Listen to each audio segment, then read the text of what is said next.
Wrigley chewing gum, right? Juicy fruit, delicious. Wrigley Building was built in 1924, and it's a style known as Spanish Revival. There was a period in American history when we didn't really have an architectural style of our own, so we often looked to Europe and the past for inspiration. That's why we get a lot of revivalist styles. You hear me mention revivalist styles throughout the tour. Wrigley Building is clad in... Sorry, I just got very distracted by a cloud of gnats right above my head. That's wild. The Wrigley Building is clad in 250,000 glazed terracotta tiles. They are decorative. They have a slight gradient, drawing the eye upward. They also provide a degree of fireproofing, and they are also incredibly delicate. Wrigley Building has to be washed by hand, which happens annually. Just beyond the Wrigley Building is a building that's easy to recognize because it's got its name on it. This is Trump International Hotel and Tower. This was completed in 2009 and is an excellent example of contextualism. Contextualist architecture strives to pull from the surroundings, both natural and constructed. In this case, this rocket pop-shaped tower in the middle of this cluster of towers right here. And the third setback on this side is the same height as AMA Plaza, which is the black box peeking up just behind Trump Tower, which we will see when we come around a little bit. Trump Tower was designed by Adrian Smith. Adrian Smith knows a thing or two about tall buildings, as he is the designer for the world's current tallest building, the Burj Khalifa in Dubai. And if you're curious as to how Trump Tower stacks up to the Burj Khalifa, you would literally need to stack it. 2 Trump Towers stacked one on top of the other would give you the approximate height of the Burj Khalifa.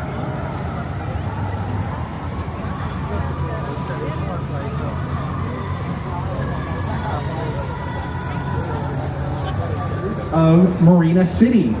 These were designed by Bertrand Goldberg, a student of Mies van der Rohe. He believed that buildings should reflect nature and that there are no right angles in nature, and so we get these corncob-shaped towers. These were completed in 1968, and at that time the downtown area was still largely industrial and quite smelly. To park your car, valet only, obviously. There aren't enough suspended tennis balls in the world to give me the confidence to park in that garage. It's a little joke for any suburban kids out there. Coming up on the other side of the building, I want to direct your attention to some buildings that I think highlight time as an interesting architectural quirk, beginning with 77 West Wacker. This is this building with this mirrored glass and white stone with the lights up at the top. This is a style known as neoclassical. Neo meaning new, and classical referencing the architecture of the ancient world, particularly that of the Greeks and the Romans. If you look up at the top, it actually looks a bit like the Greek Parthenon. But obviously the materials are much more common to when it was built in 1992. So there you have some inspiration from long ago. Just next door we have 111 West Wacker. This is this building with these cutouts. The cutouts represent the Chicago's canals, and also contain patios that correspond to the heights of neighboring buildings, and another example of contextualism. But everything below that first patio is actually part of the Waterview Tower before construction was halted after the financial crisis of 2008. The building was salvaged, the stone exterior replaced with reflective glass, and 34 more floors were added to be completed in 2014. Was completed in 1927. It's the side with the columns up along the top. The extension further down on the right was completed in the 80s, 60 years later. But you can see how the designers honored the original design without outright copying it. So there we have a start, and a complete piece of art, all plucked from the past and used by designers to inform their present.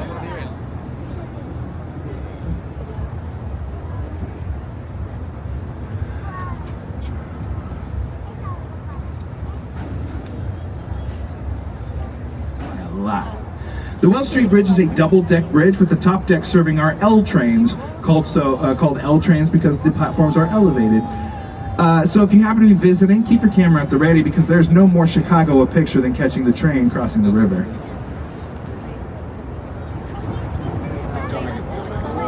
For the record, fixed trunnion bascule, which is what these are called, The trunnion is the pivot point. It is fixed. It does not roll. There are rolling trunnion bridges.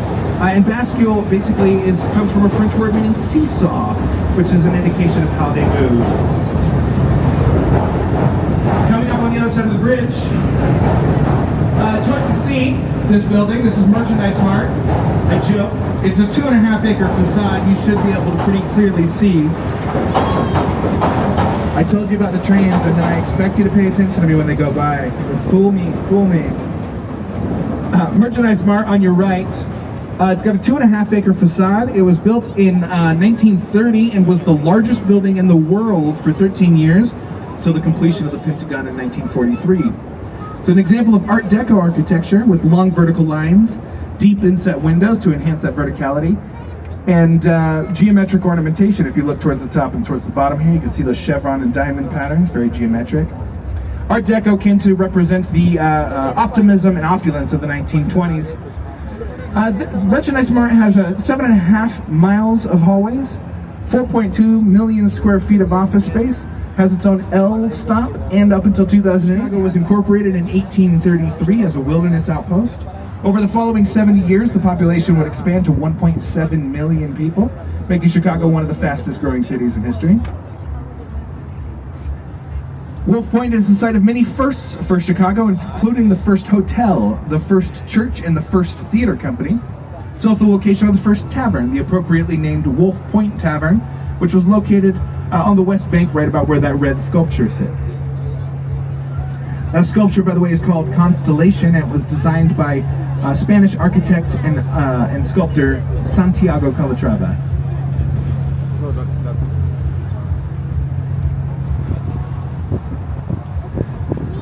As we're making this turn towards the North Branch, we're about to see the oldest building that we'll see on this tour.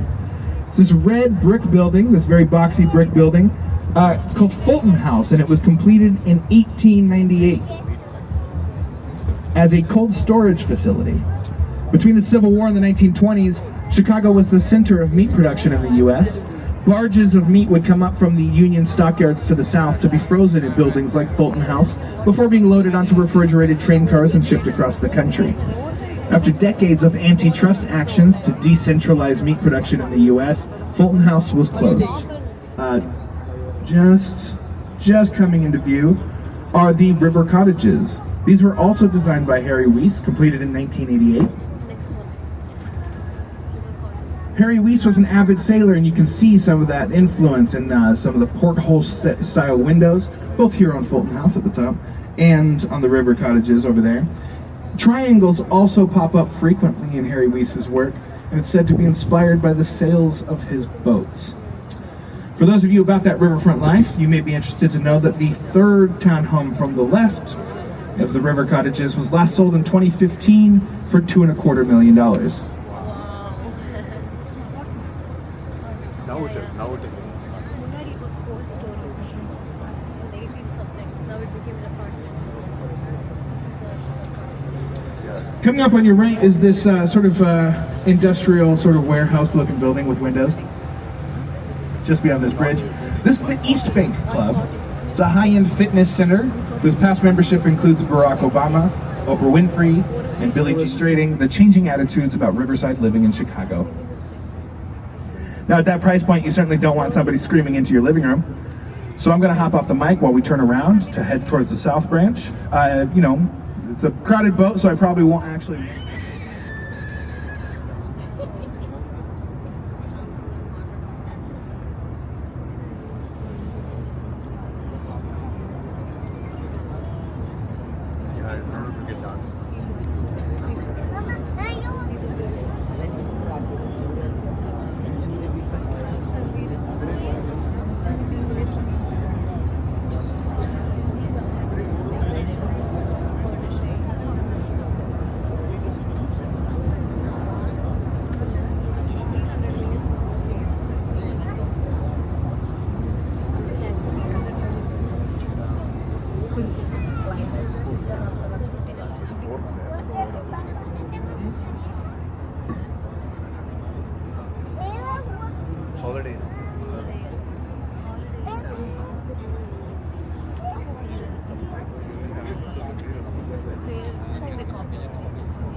Just up ahead, some of you may have seen it on the way out, is this bridge that is currently in its raised position. This is the Kinsey Street Railroad Bridge. When it was completed in 1908, it was the longest and heaviest bastille bridge in the world. It served a number of customers of the railroad on the east side of the river, the last one being the Chicago Sun-Times. So when they relocated in 1999, the bridge went into disuse and remains in its raised position. What a boon for us, though, as the bridge in Chicago was completed. It was built in 1835. It was apparently a pedestrian bridge that was built to provide better access to a tavern.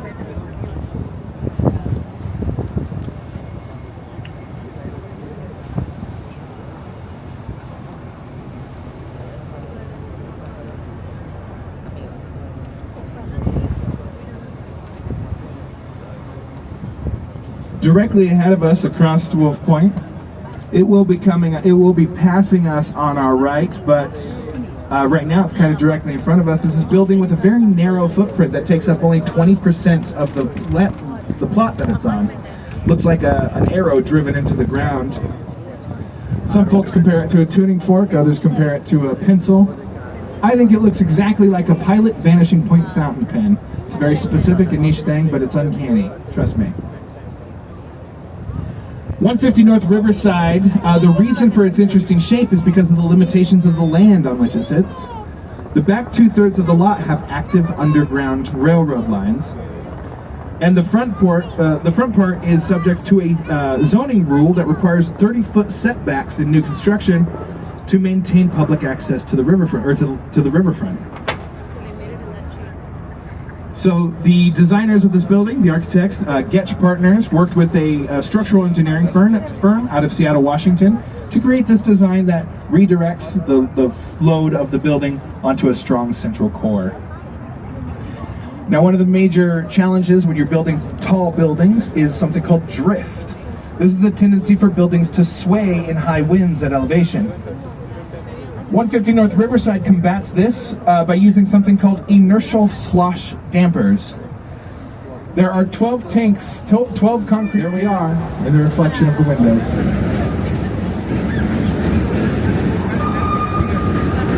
Coming up ahead on your left,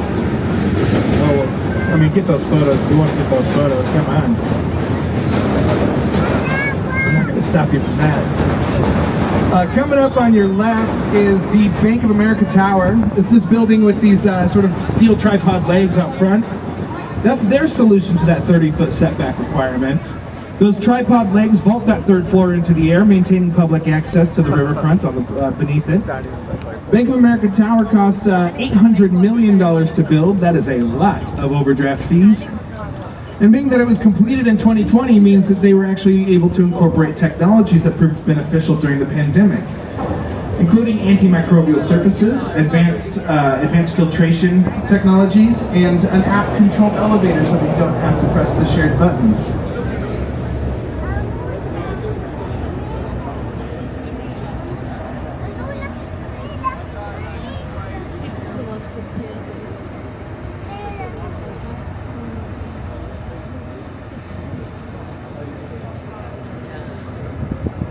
Even in the light of day. But they do portray the history of journalism and a timeline of the printed word, of the written word from Egyptian hieroglyphs to the Gutenberg press. For our purposes, it marks the beginning of a timeline of sorts on the river, as this next portion of the river is a very clear example of the history of architecture in America. So 2 North Riverside was completed in 1929, which is the same year that the stock market crashed and sent us into the Great Depression. Followed by World War II, it would be about 25 years before new buildings started going up. Again, examples of that black box modernist style. They're stark and dark, simple and efficient. While that style was popularized by Ludwig Mies van der Rohe, these buildings were actually designed by the firms Skidmore, Owings, and Merrill. Their perceived habit at the time of imitating Mies's work led Frank Lloyd Wright to call them the Three Blind Mies, which is an excellently bad pun, and I love it. Technology had advanced to the point, too, where columns within the buildings could be made smaller and stronger, thus maximizing the usable space within the office buildings and really sort of breathe. This is a style known as international style, since buildings like this could be and have been built in cities all over the world without necessarily looking out of place. By cladding the building in stone, it softens the overall look compared to the stark black boxes, and also makes it more efficient to heat and cool without the heat-absorbing metal on the outside of the building.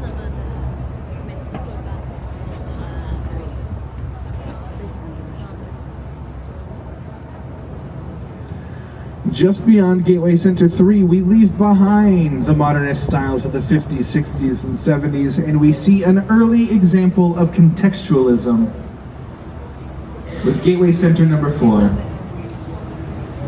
The color and curve of the building imitates the curve of the river here down below. The windows have a bulge in the center of each pane, which actually creates the overall effect of reflections on the rippling surface of water. All of which puts this building in strong relationship with the Chicago River. And if you happen to be curious about your own relationship to the Chicago River, you need look no further than this building coming up on your left. That red Lego looking bit marks this building's position on the Chicago River. So it's essentially a massive "You Are Here" sign. This is 300 South Wacker. When it was completed in 1971, it was very cool, very cool. You might recognize this next building coming up beyond Gateway Center 4. This played the role of Gotham City Bank at the beginning of The Dark Knight. In fact, at the top of the movie, when they zip line down from the neighboring building, it's actually Gateway Center 4 that they zip line over to the roof on. And at the end of that sequence, when the bus careens out onto the street, it's doing that on Van Buren right here. This is actually the Old Main Post Office. It was completed in 1932, and at the time it was the largest post office in the world. After 60 years of service, the post office was closed in 1996. It was purchased 20 years later, and renovations began. It reopened in 2019 as the home for many of these businesses listed on this sign here. The renovations cost $500 million. It's billion with a B, but it does include a 3.5-acre rooftop park. So I guess money well spent. It would begin. A lot of things would go wrong for the city of Chicago. The first being that 2/3 of the structures in the city were made of wood. In fact, many of the roads and alleys were made of blocks of wood coated in tar. They were paved with blocks of wood. And the third thing that was working against us was nature itself. As winds from the southwest picked up, people thought that the river would act as a natural barrier and keep the fire from spreading to the west or to the east. Unfortunately, the winds picked up, and 30-mile-an-hour winds threw flaming debris across the river, igniting several structures, at which point it was able to continue north.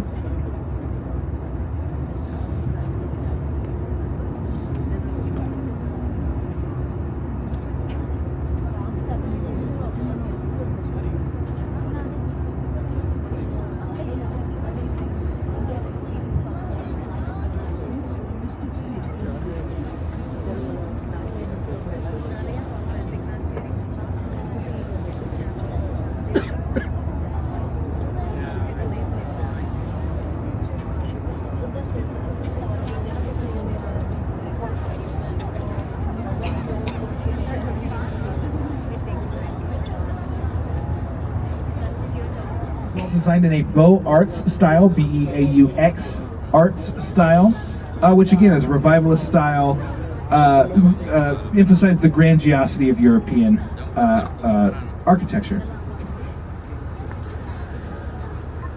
The World's Fair saw 27 million visitors over the course of the 6 months that it was open. Visitors that saw some of the newest of new things, including the first dishwashers, the first Ferris wheels. They experienced the first hamburger sandwiches and the first carbonated soft drinks. And fans of PBR may be interested to know that it's reportedly at the 1893 World's Fair that Pabst Beer earned its signature blue ribbon. This building on your right may look somewhat familiar. This is because this is River City. This was also designed by Bertrand Goldberg, the designer of Marina City up on the main branch. This was built in 1986. It was also supposed to be a city within a city and part of a larger complex of buildings, but never ultimately materialized because this one proved to be less popular. There's a shot in the 2006 film Stranger Than Fiction with Will Ferrell where he is sitting on one of these balconies. Balconies, by the way, that are inside the curve and not on the outside of the curve, and that's because the curve acts as a windbreak, which is an excellent feature in the Windy City, am I right? Except that's not why we're called the Windy City. I tricked you. Prior to the 1893 World's Fair, our civic leaders went around advocating for Chicago to host, and some people, New Yorkers, suggested that they were full of hot air or windbags, i.e. the Windy City. For the record, it was also a New Yorker that determined we were the second city. They sure do love to deride deep dish, which is ridiculous because they're very different and they're both delightful. By the way, dirty water dogs are trash, though. Drag mine through the garden, thank you very much. Coming up on your right is this beautifully lit building with this statue at the top of it. This is the Chicago Board of Trade. Completed in 1929, it's another excellent example of Art Deco architecture with, say along if you'd like, long vertical lines, deep inset windows, and geometric ornamentation. The statue at the top is the statue of Ceres, the Roman goddess of architecture. She was sculpted the Roman goddess of agriculture. I've got architecture on the brain, look at that. That's a nod to the agricultural futures that were being traded within the building. She was sculpted without a face, a retrofit. Many of them were replaced with more energy-efficient LEDs. This building was completed in 1990, and when it was first built, the bright lights actually really was harming migratory birds. They got very disoriented and flew around in circles until they couldn't fly anymore. So nowadays we keep it dimmed for twice a year to align with bird migration patterns. Just beyond 311 South Wacker is probably the most, with these pink spires up there. Oh my, I misspoke and I'll explain why in a moment. It's probably the most famous building in Chicago, the Willis Tower. Now to be fair, the name is less famous than the building because in 2009 the Willis Insurance Company purchased the naming rights, but most Chicagoans still call it by its original name, the Sears Tower. The Sears Tower is 1,452 feet tall. Now here's why I misspoke. The Council on Tall Buildings has very strict guidelines on measuring the height of a building.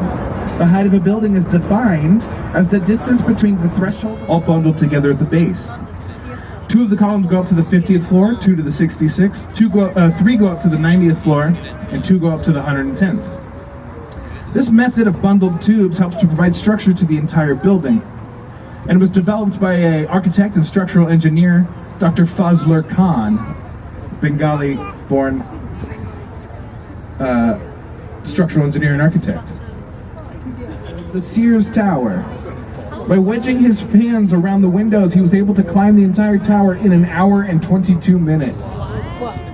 Yeah, it probably takes me longer to get here on the train. It doesn't actually take me longer. Don't get any wild ideas though. Both Spider Dan and the French Spider-Man were promptly arrested upon reaching the top of the tower. Second only to the Chicago Mercantile Exchange Center. The Civic Opera Building is spelled interesting though. It's the Civic Opera Pavilding. And the reason for that is that the letter U is a newer addition to the alphabet. Didn't enter the alphabet until the 1600s. That's not to say that the Civic Opera Building is over 400 years old. It is not. It was completed in 1929, just 2 weeks after the fall of the crash of the stock market. But the use of the V in place of the letter U was done to add some old world charm. Civic Opera Building is the second largest opera house in North America. It's designed to look like a throne. If you look up, you can see that there's the arms and the back way out there with office space in it. And the opera house itself is in the seat here. Even with the extra revenue from the office spaces, the Civic Opera had to file for bankruptcy in companies. So because of that, when buildings build over them like this, not only do they have to get creative, but they also have to lease the air rights. In this case, it's $1.3 million a year. But on the flip side, they are able to reclaim land that was otherwise lost to transportation, so that's pretty neat.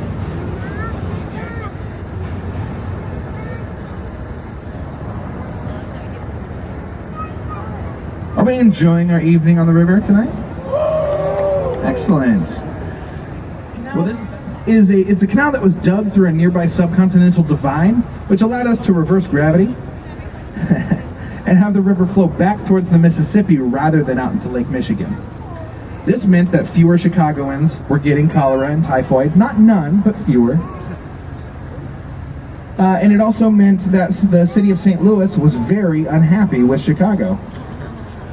They filed an injunction against us just 2 weeks after that, but the courts ultimately sided with us because, as they rightly pointed out, the influx of fresh water from Lake Michigan ultimately benefited everybody. And it's a good thing too, because some of these contextualist buildings might look very different if we hadn't reversed the river.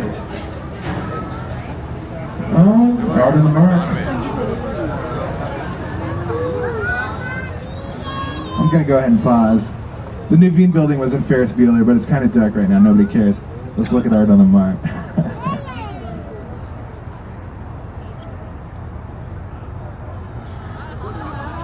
What you're seeing right now, this is called Art on the Mart. There are a series of projectors along the river here, about $8 million worth of projectors, that project an art show. This is the largest public digital art show in the world, I think.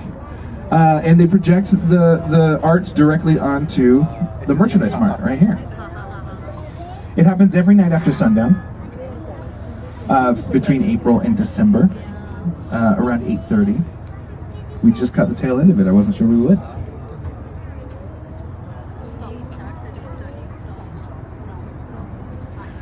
The projectors are further up there, but all of this space here is part of the Chicago River Walk, which is a 1.3 mile continuous path between Wolf Point and Lake Michigan. The Chicago River Walk was part of the 1909 plan of Chicago. But the Riverwalk itself was completed between 2003 and 2016.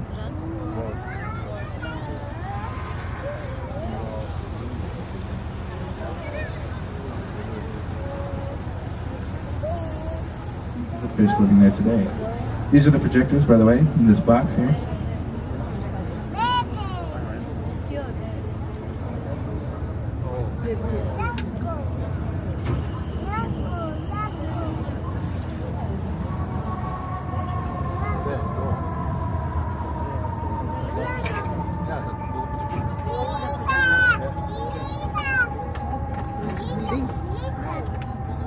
So they did what I think any of us would do. They lopped a bit off. They adjusted the facade to match, so it's hard to tell unless you have a grade schooler's ability to count. So there are 1, 2, 3, 4, 5 bays of windows on this side of the clock tower, and 6 bays of windows on the other side of the clock tower. These days, the Reed Murdoch Center is headquarters to the Encyclopedia Britannica, which I too was surprised to learn still exists. They apparently went to an online-only model in 2010. Coming up, it's a little challenging to see in the low light because it's not lit up like all the other pretty buildings, but it's one of my favorites, so I'm going to continue to talk about it. It's this stocky building in between these two taller buildings here. This is 55 West Wacker. And this, some of my peers like to describe it, like to compare it to Danny DeVito. I also like to compare it to Danny DeVito, but for an entirely different reason. 55 West Wacker's strength is often used for government buildings, banks, educational institutions. On the flip side of the coin, though, that strength is also the reason it's so popular in dystopian sci-fi universes. So.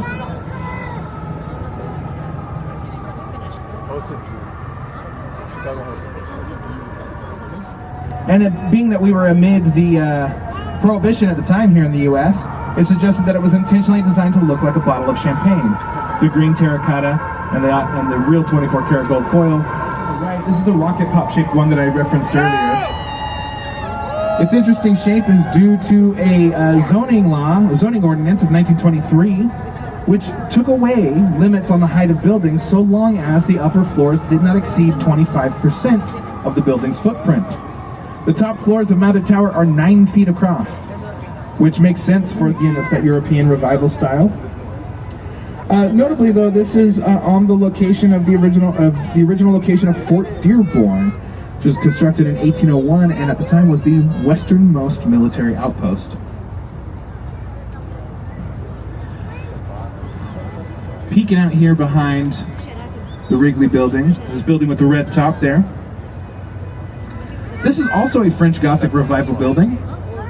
In 1922, the owner of the Chicago Tribune, Colonel McCormick, held a contest for the most beautiful office building in the world, and this is the winner. This is Tribune Tower coming up here. French Gothic Revival. It's actually modeled after the Rouen Cathedral in Normandy. Complete with flying buttresses that in this case are decorative. They're not really doing anything structurally there. One of my favorite bits about Tribune Tower is actually not visible from the river, but if you were to walk over there tonight or tomorrow, you would see bits embedded into the building all around its base from structures all over the world, very clearly labeled. There are pieces of the Taj Mahal and the Great Wall of China and the White House. This is near the location of the first permanent settlement in Chicago. There was a trading post right around here that was run by a Potawatomi woman named Kitty Hawa and her husband of French and African descent, Jean-Baptiste Pointe-du-Sable. DuSable was reportedly born in Haiti to a French mariner father and an enslaved mother of African descent. He was educated in France, came to New Orleans in the 1770s and made his way north, where he met his wife, and they eventually established the trading post. Where the trading post was, and when they arrived here in the 1990s, that was actually where, or 1790s, that was actually where the lake met the river. All of this land down here is actually all man-made. DuSable is considered the education center on the south side of the city.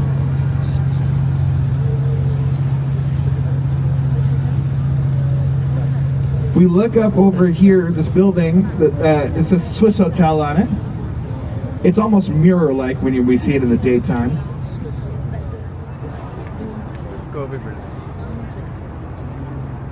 Coming up, peeking out from behind the James Hardy building there. This building with these irregular balconies. The balconies actually are set up that way to imitate limestone formations that are common in the region. They also break up wind vortices and block glare from the sun, making the balconies much more comfortable for residents. They also allow residents to be able to talk to each other above and below. None of those balconies are the same. They're all unique. This building is called Aqua Tower. It was originally part of the 1909 plan, wherein Daniel Burnham suggested building 2 piers to flank the harbor. City planners liked it so much they said, why not 5? But then the Great Depression happened, and I guess we all decided 1 was enough.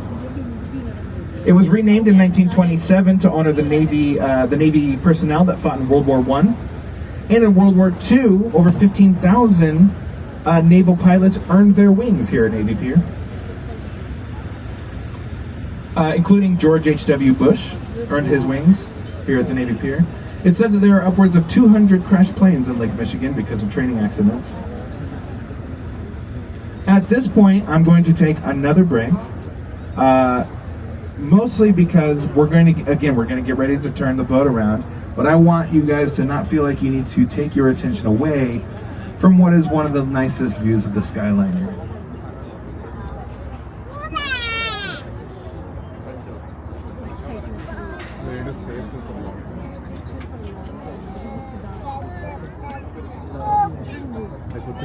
Very hard.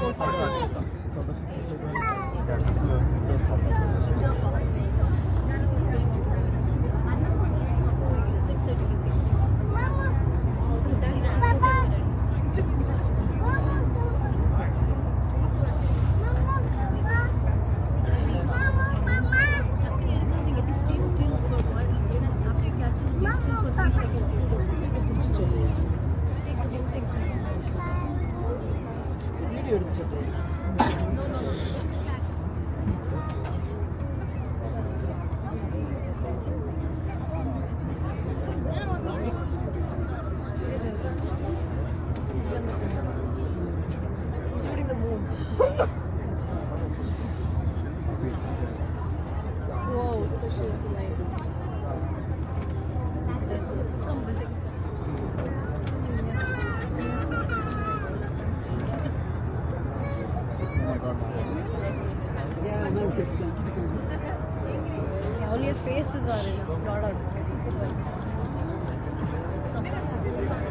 Now, even though this is an architecture tour, I would be remiss if I didn't mention the land on which those beautiful buildings sit.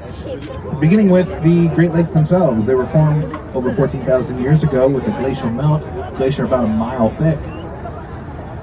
Lake Michigan formed 10,000 years ago. It's the third largest of the Great Lakes. This area where the lake meets all of these various waterways with expansive prairies to the west was an incredibly important region for the for the native people that called this area home. Chicago sits on the traditional. When European settlers arrived in the area, it was primarily wetlands in which ramps, or a type of pungent wild leek, grew in abundance. The Miami, Illinois word for this plant was chicaque, which the original French settlers interpreted as Chicago. So there you have it. New York can keep its Big Apple. We are the stinky onion. And I'll take it. American as apple pie? No, thank you. American as a patty melt, right? That's the same equivalency, right?